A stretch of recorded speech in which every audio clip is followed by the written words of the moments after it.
কন্যা সন্তান হওয়ার পর থেকে আমার ভাগ্য বদলে গিয়েছে। কথাটি বলেছেন সদ্য বাংলাদেশের ওডিআই টিমের ক্যাপ্টেন হিসেবে নিয়োগ পাওয়া লিটন কুমার দাস, যার হাতে এখন পুরো টাইগার ক্রিকেট প্রেমীদের স্বপ্নের বৈঠা।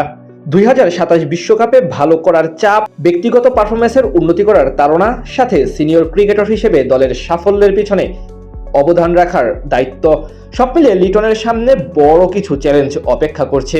সেখান থেকে সব বাধা বিপত্তি জয় করে তিনি কতটুকু সফল হতে পারবেন এবং বাংলাদেশ দলেরই বা কেমন সম্ভাবনা 2027 বিশ্বকাপে, সেই সব বিষয়ে আলোচনা করা যাক এই ভিডিওতে। অধিনায়ক হিসেবে শেষ 5 সিরিজের 4টিতেই জয় পেয়েছেন মেহেদী হাসান মিরাজ, তবুও ব্যক্তিগত পারফরমেন্সের কারণে বাদ পড়তে হয়েছে তাকে। তাছাড়া হোয়াইট বলে একক নেতৃত্ব বিশ্বাস করেন বর্তমান সভাপতি তামিম ইকবাল, সেখান থেকেই মূলত এমন সিদ্ধান্ত।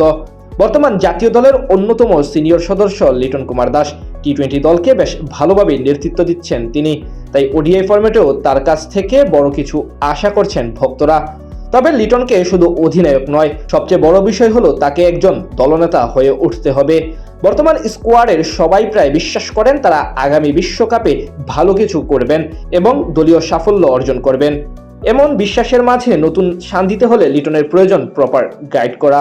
তিনি যদি এখন থেকে একটি পরিকল্পনা নিয়ে এবং 20 থেকে 25 জনের একটি স্কোয়াড সেট করে বিশ্বকাপের কথা মাথায় রেখে এগিয়ে যান, তাহলে সেই স্বপ্ন পূরণ আরও বেশি সহজ হয়ে যাবে। মাঝে 5 সিনিয়র ক্রিকেটার বিদায় নেওয়ার পর 1 থেকে 2 বছর একটু বাজে সময়ের ভেতর দিয়ে গেলেও 2026 সালে সেই দুর্বলতা অনেকটা কাটিয়ে উঠেছে বাংলাদেশ ওয়ানডে দল।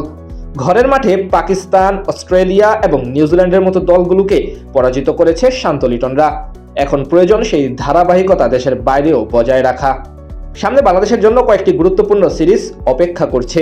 ভারতের বিপক্ষে ঘরের মাঠে খেলার পাশাপাশি দক্ষিণ আফ্রিকার মাটিতেও যাওয়ার কথা রয়েছে বিশ্বকাপের আগে, যেখানে কিনা টুর্নামেন্ট আয়োজিত হবে।